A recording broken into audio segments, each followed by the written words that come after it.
మన తెలుగు టీవీ ప్రేక్షకులకు మరియు వన్ టీవీ ప్రేక్షకులకు తెలుగు ఉభయ రాష్ట్ర ప్రజలందరికీ నూతన సంవత్సరాది ఉగాది శుభాకాంక్షలు.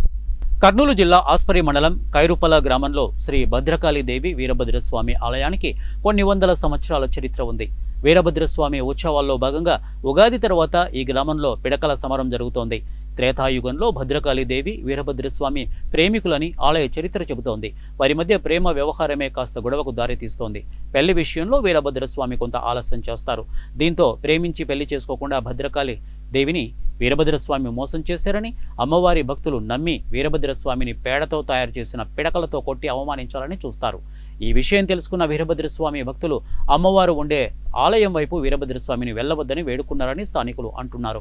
ఇక స్వామి భక్తులు చెప్పిన మాటలు వినకుండా అమ్మవారి ఆలయం వైపు వెళ్లారని, అప్పుడు అమ్మవారి భక్తులు ముందుగా వేసుకున్న ప్రణాళికలో భాగంగా వీరభద్రస్వామి వారిపై పిడకలతో దాడి చేస్తారని కథలుగా చెప్పుకుంటారు.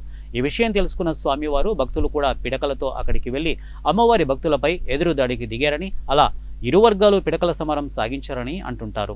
ఇక పిడకల సమరంలో దెబ్బలు తగిలిన వారు భద్రకాళి అమ్మవారు వీరభద్రస్వామి వార్ల ఆలయాలకు వెళ్లి నమస్కారం చేసుకుని అక్కడ ఉన్న విభూదిని ఇరు వర్గాలు భక్తులు రాసుకొని రావాలని బ్రహ్మ ఆదేశించాడని, ఆ తర్వాత ఒకే ఆలయంలో 2 విగ్రహాలను ఏర్పాటు చేసి వారికి కళ్యాణం జరిపిస్తామని బ్రహ్మదేవుడు మాట ఇచ్చినట్లు ఆలయ చరిత్ర చెబుతోంది. అలా ప్రతి ఏటా ఉగాది ఉత్సవంలో భాగంగా స్వామివార్ల పిడకల సమరం జరిగే కొన్ని నిమిషాలకు ముందు కారుమంచి గ్రామం నుంచి ఒక రెడ్డి కుటుంబ సభ్యులు ఆచారం ప్రకారం గుర్రంపై కైరుపల గ్రామానికి ఊరేగింపుగా చేరుకుంటారు. ప్రత్యేక పూజలు నిర్వహించిన కొన్ని నిమిషాల తర్వాత గ్రామస్తులు ఇరు వర్గాలుగా విడిపోయి పిడకలతో కొట్టుకుంటారు. ఈ సాంప్రదాయ క్రీడను కొన్ని తరాలుగా గ్రామస్తులు జరుపుకోవడం విశేషం. దీన్ని చూడడానికి వేలాదిగా జనం వస్తారు. ఇక పిడకల సమరం ముగిసిన మరుసటి రోజు శ్రీ భద్రకాళి అమ్మవారికి వీరభద్రస్వామి వారికి అంగరంగ వైభవంగా కళ్యాణం జరిపిస్తారు.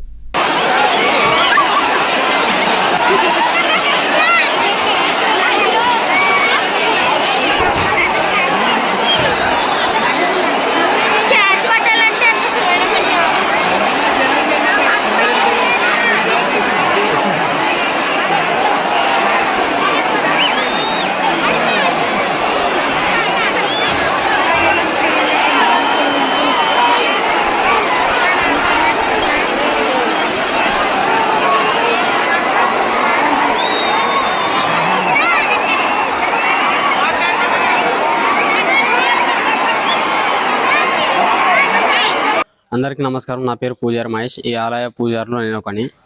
ఈ కైరుపలో జరుగుతున్న ఈ బ్రహ్మోత్సవాలకు ముఖ్య కారణం పిడకల సమరం. ఈ పిడకల సమరం అనేది త్రేతాయుగం నాటి ముందు జరిగిన కథ. ఈ త్రేతాయుగం నందు వీరభద్రస్వామి హంద్రీ నది ఆవిర్భవించి అక్కడ నుంచి రెండు ఎద్దులు పట్టుకొని వచ్చి ఆ ఎద్దులని ఇప్పుడు కర్రీ పుల్లగా ఉంది.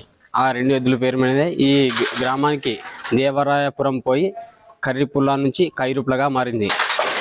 ఈ నుగ్గులాట అనేది పూర్వం వీరభద్రస్వామి భద్రకాళిపై మనసు పడడంతో ఆమె నిరాకరించడంతో ఆమెకు ఆగ్రహించిన వీరభద్రుడు గ్రామంలో ఉన్న పెద్ద మనుషులతో సంధి చేయించాలని కోరగా భద్రకాళీదేవి ఒప్పుకోలేదు. అదే వీరభద్రస్వామి వృషభాలతో ఉన్న పేడను తీసి వీరభద్రస్వామిపై వేయడానికి వెళ్ళింది. ఆ పేడ కాస్త వాయుదేవుని సహాయంతో పిడకలుగా మారి వీరభద్రుడి నుంచి దూరం పడ్డాయి. అదే ఒక ఆచారంతో ఇప్పటికే అలాగనే నడుస్తుంది. పూర్వం రాళ్ళతో కొట్టుకున్నారు. ఆ రాళ్ళతో కొట్టుకోవడం ఇప్పుడు పిడకలతో కొట్టుకోవడం ఆచరిస్తూ ఆచార వ్యవహారాలను పాటిస్తున్నాము. అదేవిధంగా ఇక్కడ భద్రకాళి వీరభద్రేశ్వర స్వామి వారి కళ్యాణం అంగరంగ వైభవంగా జరుగుతుంది.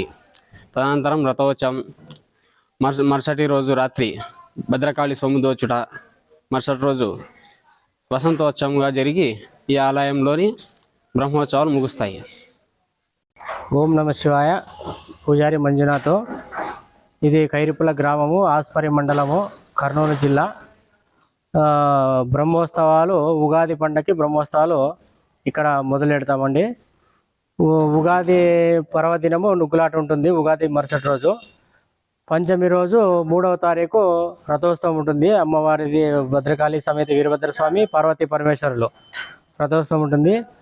పూర్వం ఇది త్రేతాయుగం నాటి త్రిశంకు మహారాజు నిర్మించిన త్రిమూర్తుల దేవాలయము. బ్రహ్మ విష్ణు మహేశ్వర తదనంతరం అనాది కాలం నుంచి తర్వాత వీరభద్ర స్వామి అక్కడ అంద్రి నదిలో నివాసం ఉంటూ పశువులు మేపుతూ ఉన్నారు.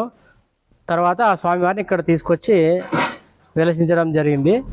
అప్పటి నుంచి ఇది త్రిశంకు మహారాజు నిర్మించిన త్రిమూర్తుల దేవాలయం అయిన వీరభద్ర స్వామి వచ్చిన తర్వాత వీరభద్రేశ్వర స్వామి దేవాలయంగా అభివృద్ధి దినదినం అభివృద్ధి చెందుతూ చాలా గొప్పగా జాతర జరుగుతుంది.